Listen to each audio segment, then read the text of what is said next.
Trapmore gang, there's been more and more revelations coming out from the Epstein files, and one of the craziest connections that I discussed in a previous video was the idea that there was a sultan from Dubai, somebody in the very, very high levels of, the government and royalty in the United Arab Emirates that was apparently involved in this web of depravity that Jeffrey Epstein was engaging in. And we saw that it was exposed who this person was. I spoke in a previous video. There were emails back and forth allegedly of Epstein saying that he had enjoyed a torture video that was sent to him. Apparently they're saying that this sultan sent it to him, and it was a famous video of a guy being tortured in Dubai by members of the royal family and the police. Very, very depraved stuff. But now there is a crazy thread that's going around on Twitter that is basically saying that this sultan, all right, and his high level, being such a high level operator in the world of, Middle Eastern power dynamics, royal families, governments, he might have actually provided Epstein assistance in his smuggling and trafficking operations, and it is all getting exposed on X, and you're just not going to believe it. So I want to break down this thread for you guys in today's video, and you might be shocked at what you hear. So this is going around, okay, from Adam Cockram. All right, he basically is breaking it down. He's a professor, policy consultant, independent journalist, and father. He's trying to make the world suck less. All right. Unfortunately, the world does suck pretty hard right now. And unfortunately, the reason for that is some of the most depraved individuals out here doing the worst things, getting away with it. But no more. We're going to expose them in this video. We're going to expose them on Twitter. And this thread is diabolical. So this tweet, it says, the New York Times released a great piece of pictures from Epstein's home showing Trump, Musk, and hidden cameras. But they missed the most important picture that proves Epstein's smuggling crimes and fills in a huge part of the puzzle. So let's just take a little look at these pictures, all right? Epstein smiling alongside Pope John Paul II, Mick Jagger, Elon Musk, and Fidel Castro. What an insane lineup of people to be tapped in with. Nearby was the photo from 2000 showing Mr. Epstein with Mr. Trump and the future First Lady, minus Miss Maxwell. cropped Ghislaine Maxwell out of that image. That is hilarious. But also mounted in a corner above his bed was a surveillance camera, as photos showed.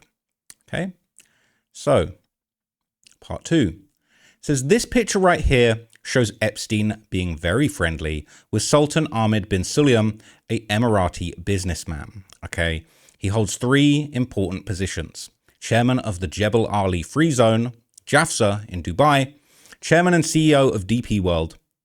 I still can't get over the fact that it's called DP World. And chairman of Branson's Hyperloop One. They're looking close. They're looking cozy. Jeffrey Epstein even wearing the headgear there. All right. This is pretty crazy. This in itself is a bad look. Why is any of this relevant? When Epstein was arrested for the first time, they found in his safe 2 passports, one of which was an Austrian passport. The passport was authentic, but included a fake name for Epstein and listed his location as Saudi Arabia. Okay, so an Austrian passport, fake name, and it says he's from Saudi. Okay, and this is some of the paperwork going around that basically says the defendant's July 16th, 2019 letter asserts, as for the Austrian passport, the government trumpets it expired 32 years ago, and the government offers nothing to suggest, certainly no evidence that Epstein ever used it. The passport contains numerous ingress stamps, including stamps that reflect use of the passport to enter France, Spain, the United Kingdom, and Saudi Arabia in the 1980s. They've not worked out how he obtained this foreign passport. More concerning, the defendant hasn't disclosed to the court whether he is a citizen or legal permanent resident of a country other than the United States. Wonder what's going on. Wonder where else he has that he could have run to. According to the defense, this passport was simply a fake for protection. But the government had evidence that this passport was actually used to enter France, Spain, the UK, and Saudi Arabia, and other countries during the 80s. It says, and it just so happens that it was during the 1980s that Jeffrey Epstein was running around Europe, Africa, and the Middle East, involved in arms deals with Douglas Leese, Adnan Khashoggi, responsible for the Iran-Contra deal, and the Al-Yama arms deal. So I never thought, this is really interesting to me, and it actually is answering one of the biggest questions that I've had, because I've seen that video of Jeffrey Epstein talking about with Steve Bannon about finances, and look, I'm no financial whiz. I studied A-level economics. okay? But Jeffrey Epstein wasn't some financial genius. When you see him interviewed about finances, he didn't really have anything crazy to say, like, oh, because he talked about fractional reserve banking. The bank, they only have to hold $1 and they can lend out $9. Anyone that knows about economics and finances, that's not high level stuff. You don't know. You're not. People are like, oh, he's exposing the financial system. Yeah, sure, but everyone knows that's how. Anyone that has even a shred of financial literacy knows that that's how the finance system works. That's how fractional reserve banking works. You give the bank money, it goes into the bank, holds the money. They can lend out multitudes more money than they have on hand. That's how it works, right? That's how they are allowed to enable the economy to grow. Whatever. Okay, Epstein was not some financial genius. How was he so rich? Well, now we're finding out he's out here doing arms deals, okay? He's running PDF islands. He's managing money for other creeps like Les Wexner, okay, taking power of attorney of all of their money. He's not some financial whiz. He doesn't know what he's doing freaky, weird shit behind the scenes to make bread, okay? So he's doing arms deals. Didn't know that. This continued into the early 2000s when Epstein's wealth rapidly grew, as did his influence in the US and UK, including close ties with Tiffany UK CEO Rosa Monckton. At the time, he bragged to several people that he was making a fortune smuggling arms, drugs, and diamonds out of Djibouti, where he knew the owner of the port, which was published in a 2001 article. He was also known to regularly bring guns into the UK, so he was dealing straps now. Now we're finding that out. He told several of the same people he's making a fortune out of arms, drugs, and diamonds. He told one person, journalist Edward J. Epstein, what? Wait, what? How that journalist, he related to you? That he knew the owner of the deepwater port of Djibouti on the Horn of Africa, a smuggler's paradise, so well he was basically in charge of it. Okay. So this is an article written about him apparently from way back. It says, dressed more suitably for a shopping trip on Fifth Avenue than an English pheasant drive in his LL Bean hunting boots and $1,000 leather parka, Jeffrey E. Epstein cut a curious figure alongside Ghislaine and Andrew at the Sandringham shooting party. Oh dear. More at home in the world of international finance than the English countryside, the immensely wealthy financier and property developer maintains a mysterious presence in New York. He has a license to carry a concealed weapon once claimed to have worked for the CIA, although he now denies it, and he owns properties all over America. Once he arrived at the London home of a British arms dealer bringing a gift, a New York police-issued pump-action riot gun. God knows how he got it into the country, a friend said. He's also a close associate of multi-billionaire Leslie Wexner, owner, among other companies, of Victoria's Secret. Epstein has the use of Wexner's $40 million New York house and owns 7 cars, including a V8 Corvette, a 1964 Volkswagen, and he also owns a $3.5 million pink villa in Palm Beach and a $3 million 26,700 square foot fortress-like hilltop mansion in New Mexico, fitted with $600 bed sheets. One local said they think that he's flown in from Mars down here. Epstein began working for Wexner in 1985 and by the late 80s had become wealthy through, among other things, handling his worldwide air freight something. All right, I would actually like to know where the rest of this article went. But anyway, let's continue with this thread, okay? Bragging about bringing guns illegally into England. That's crazy, right? So why is there a lot of 7 of 8s? There's a lot of 7/18s here. No real clear evidence has ever tied Epstein to Djibouti or suggested any real connection to Saudi Arabia or Dubai or any smuggling other than knowing Adnan Khashoggi and Douglas Leese. That is, until today. Until you look up who operated the port of Djibouti in 2000s, it's none other than shipping company DP World of Dubai, run by Sulayem, which took over port operations formally in 2000 and ran the port until 2018. The economy of Djibouti relies heavily on the strategic location of its port. About a third of all daily shipping in the world passes through the northeast edge of Africa. The port has been at the center of a legal dispute between port operator DP World and the government of Djibouti since 2018, when DP World's port concession was revoked by presidential decree. Didn't like that one. Okay. Now this one says, Sultan Sulayem has been made chairman of the Jebel Ali Free Zone in 1985, which became the core hub of DP World's future trade. The money to fund the initial port at Jebel Ali was arranged through British-Egyptian Mohammed Al Fayed, who at the time was married to Samira Khashoggi, a Scottish-Emirati businessman, and Scottish-Emirati businessman Mohammed Mahdi Al Tajir.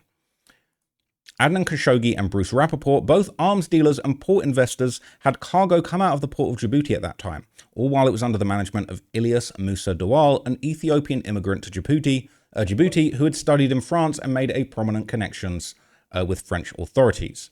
In the 2000s, before any public tender offer, DP World under Sultan Sulayem suddenly announced that they had a 20-year project to manage the port of Djibouti. It was unclear to everyone how Sulayem and Dawal were connected and got this deal approved. But at the time, Maxwell and Epstein had their claws deep in French society, throwing lavish parties in the Riviera. Their contacts there, and those that visited the island, are still sealed by courts due to French privacy laws. Oh, the French. Oh, the French and their creepy stuff. And it turns out that one of the contacts was Jack Lang, a French cultural minister with a history of defending PDFs, and who was friends with Woody Allen, Harvey Weinstein, and Epstein. But he also led the Arab World Institute, which 3 of Dawala's professors frequently spoke at and took students to, Trion, Signoles, and Davy, and created the Fête de la Musique and hosted multiple music and theatre organisations that Ghislaine Maxwell was a patron of. Let's find out more about that. So before his 2019 in July arrest, Epstein's shadowy non-profit Gratitude America lavished funds on this obscure Paris project and 2 other international groups, a sex clinic in Rome, Ooh La La, and a Lithuanian ballet company. The French organization, which has no website or social media presence, launched in 2018. The same year it received $57,897 from Gratitude America. 2 of Lang's former aides are officers of the association, while 1 current employee of Lang's office is a representative of the group. Jacques Renard, the group's treasurer, was deputy director and chief of staff under Lang's culture ministry during the 1980s and early 90s. Christophe Degruel, the association's president, is a city councillor in Blois who worked as Lang's chief of staff in the education ministry from 2000 to 2002. In 1977, he signed a letter published in Le Monde defending 3 men imprisoned for sexually abusing A minors, let's say. Okay. Lang, 81, has defended Woody Allen in the accusations that he messed around with his daughter, Dylan Farrow, when she was 7 years old. On the day Farrow broke down in tears during a January 2018 interview with CBS This Morning, Lang tweeted in support of Allen, writing hashtag Woody Allen forever. And the typo, I'll love you. That's twisted. That one's twisted, right? That one's actually twisted. So, moving on. The problem is, who connected Sultan Sulayem to Ilyas Musa Dawale and pressured the Djibouti government on this deal? Even if he knew Dawale at the time, previous evidence only pointed to Epstein knowing Sulayem as of 2009. The 2019 JP Morgan report said that Epstein appeared to have forged close relationships with senior executives of the bank and with government officials, including Dubai's Sultan Ahmed bin Sulayem and British politician Peter Mandelson. Epstein tried to connect Mandelson and bin Sulayem to JP Morgan executives Jess Stanley and the bank for business deals and international expansions. The journal notes that in December 2009, Epstein wrote emails to both bin Sulayem and Staley to set up a meeting between them. In one email, Epstein told Staley, Sultan is laying the groundwork for you to establish a serious presence. JP Morgan reputation in this region is poor. And so it goes on to say, however, you'll notice that in this picture is in Dubai, likely in Jebel Ali, and both the men are fairly young. The problem is Epstein never officially visited Dubai other than 2 short layovers in 2002, which were under 4 hours. But Epstein did visit the Middle East in the 80s and possibly the 90s using his fake Austrian passport, which we know from statements of the US prosecutors who said the passport did have travel stamps. And there you go, you got even closer images of Epstein with his sketchy little passports. What a weirdo, what a creep. What a gross creep. I hate his face. His face is punchable as fuck. To date, no one has ever proven the claims of Epstein's smuggling operation, nor proven that he has any contacts in Djibouti or Dubai prior to 2009. That picture in Dubai somewhere between 1980 and 2002 proves he already knew Sulayem well at that time. It also makes it likely that Epstein did know Ilyas Musa Dawa of Djibouti and used this as a way to smuggle assets into France and the UK for the likes of Douglas Lease and Adnan Khashoggi, especially once you know they all had offshore entities open for them around the same time while being a client of Epstein's financial services company and using the same providers and patterns that both Epstein's own entities and the Maxwell Family Trust used. So you got owners of these trusts in the Pacific, British Virgin Islands, Cyprus Investments, the Adnan Khashoggi Group, British Virgin Islands, linked to Switzerland, plenty of offshore money, okay, going on. All right. So it says, so one small picture helps us confirm the timeline. When the Rolling Stone reported in 2001 that Epstein had previously bragged about smuggling via Djibouti, he did have the correct context for this to be true, and therefore he likely smuggled guns, drugs, and diamonds. And yes, this took several hours of research to figure out after seeing the pictures. I've also learned Djibouti has pretty shite records. Okay? So we're actually finally beginning to understand how this guy had his money. I think it is absolutely insane. We've heard all of these things. He was a financial wizard. He was a financier. He was smuggling guns, drugs, and diamonds, allegedly, around the world. All right. That makes sense. All right. He's a scumbag. He made his money bringing death, destruction, and negativity around the world. He was a PDF file. All right. He put nothing but negativity out in the world. He's no financial genius. He didn't help people with their investments. He didn't help people grow their pension funds for retirement. He didn't come up with really smart ways of playing the stock market and picking good stocks and getting his money up and running trades. And he's a fucking just depraved individual who preyed on the weakest and worst people in society. All right. Running guns, we can believe in your right to bear arms in America. That's all well and good. But smuggling guns into countries where they're not supposed to be, smuggling drugs, blood diamonds, controlling ports, it's lame. This guy is not respectable. And it's just at least we're finally beginning to find out where that money came from. Because the idea that he was able to convince the whole world he was this big hotshot financier, bro. No. He's no Warren Buffett. All right. So let me know what you thought of this. I'm going to break down a few more other interesting things. I thought this one was a little bit unusual, but this thread was definitely really interesting to me, so I wanted to break that down. I will be doing a full-blown deep dive into Ghislaine Maxwell later on, either today or tomorrow. I'm going to do a full deep dive into Ghislaine Maxwell. I'm going to do a full deep dive into Jeffrey Epstein's cellmates while he was locked up. I think that's going to be really fascinating. So stay tuned for those. Thank you so much for watching all the content, and I will be back in the next video, guys. Peace out. I'll see you soon.